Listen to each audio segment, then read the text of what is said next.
Hai, apa kabar? Perkenalkan, nama saya Junior Marco Simbolon. Saya berasal dari kelas 5B Agroteknologi Fakultas Pertanian Universitas Singapura Bangsa Karawang. Nah, pada kesempatan kali ini saya akan menjelaskan ke teman-teman sekalian bagaimana cara untuk mengambil sampel tanah di suatu lahan gitu. Nah, apa sih tujuan dari pengambilan sampel tanah? Tujuan dari pengambilan sampel tanah itu untuk mengetahui kandungan atau unsur-unsur apa saja yang ada di dalam tanah tersebut. Nah, setelah kita mengetahuinya, baru kita akan bisa melakukan perlakuan-perlakuan. Kalau misalnya tanahnya terlalu masam, kita bisa kasih kapur pertanian dan sebagainya. Nah, apa-apa saja sih alat yang digunakan untuk mengambil sampel tanah? Yang pertama, kita harus menyediakan bor tanah. Nah, kalau teman-teman tidak mempunyai bor tanah, bisa dicari alat lain seperti cangkul atau enggak sekop dan lain-lain. Yang penting dia bisa untuk mengangkut atau yang penting dia bisa untuk mencongkel tanah yang akan kita ambil sampelnya. Nah, di sini saya menyediakan sebuah pipa yang dimana pipanya itu bisa langsung ditancapkan ke dalam tanah.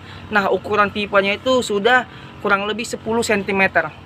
Yang kedua, kita bisa menyediakan plastik untuk tempat setelah tanah diambil, kita bisa memasukkan tanahnya ke dalam plastik. Nah, teman-teman, jika teman-teman tidak mempunyai plastik untuk tempat sampel, teman-teman bisa menyediakan botol seperti ini. Nah, botol seperti ini setelah tanah yang diambil tadi, mungkin teman-teman bisa langsung masukkan ke dalam botol yang tadi. Kemudian yang ketiga, mungkin bisa disediakan alat-alat pencatat gitu, baik kayak kertas, pulpen, spidol dan lain-lain. Nah, gunanya untuk apa? Gunanya untuk memberi keterangan pada tanah yang sudah diambil tadi, yang sudah dimasukkan ke dalam wadah sampel, ya, biar kita tahu tanahnya itu dari mana gitu. Nah, mungkin bisa berisi tentang lokasi pengambilan, kedalaman berapa dan sebagainya gitu. Untuk lebih mengetahuinya lagi, mungkin bisa simak baik-baik video dari saya. Check it out. Pada kesempatan kali ini, saya diperbolehkan oleh pemilik lahan untuk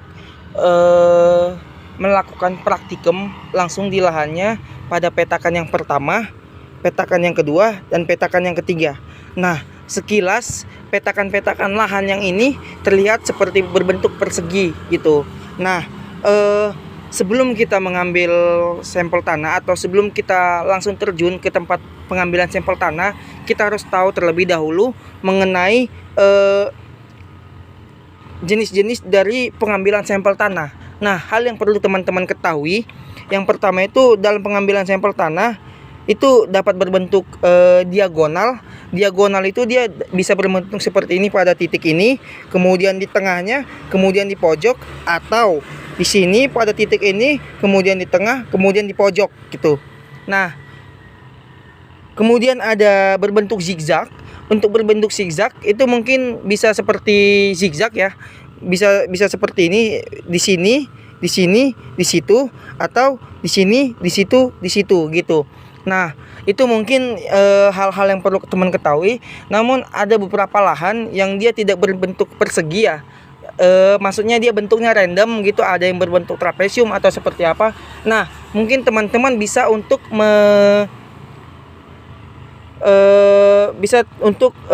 prosedur atau cara pengambilan sampel tanahnya bisa berbentuk sistematik. Sistematik itu yang penting dia sesuai dengan lahannya dan bisa untuk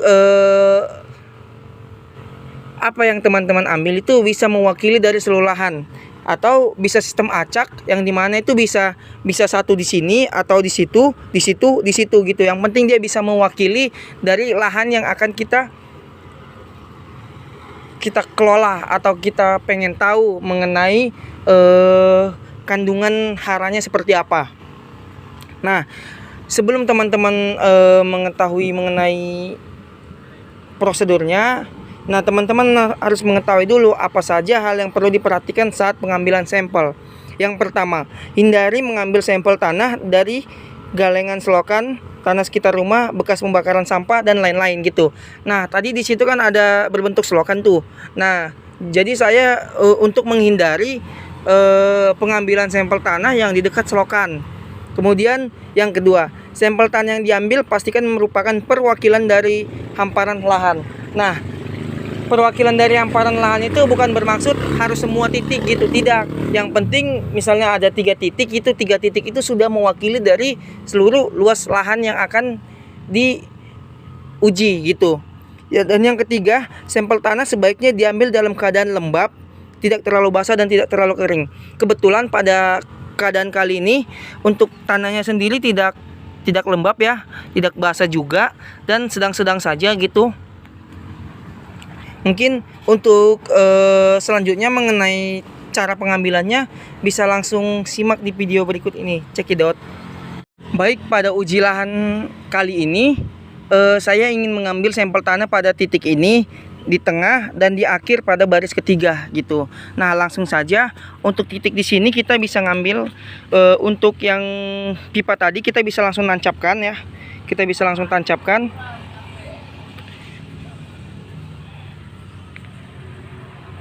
Nah, sekitar dia sudah berukuran 10 cm, pipa yang tadi diangkat.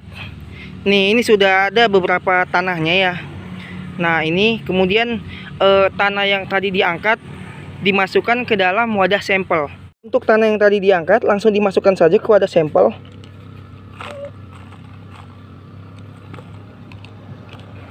Nah, setelah selesai di wadah sampel nih, kita beri keterangan dengan menggunakan spidol. Yang pertama itu percobaan 1 atau sampel tanah 1. Oke. Kemudian kita pindah ke lahan yang ada di tengah. Yang di tengah situ. Untuk cara pengambilannya juga sama ya seperti yang di awal tadi. Kita cukup menekan pipa tadi sedalam mungkin sampai permukaan dari pipanya itu tenggelam gitu. Nah, seperti ini kan sudah tenggelam. Nah, kemudian pipanya tadi kita angkat, kemudian kita masukkan sampel tadi, wadah sampel. Nah, kemudian pipanya yang tadi kita tuang, tanah yang ada di dalam kita tuang ke dalam wadah sampel seperti ini. Nah, sudah ada kan tanahnya ya.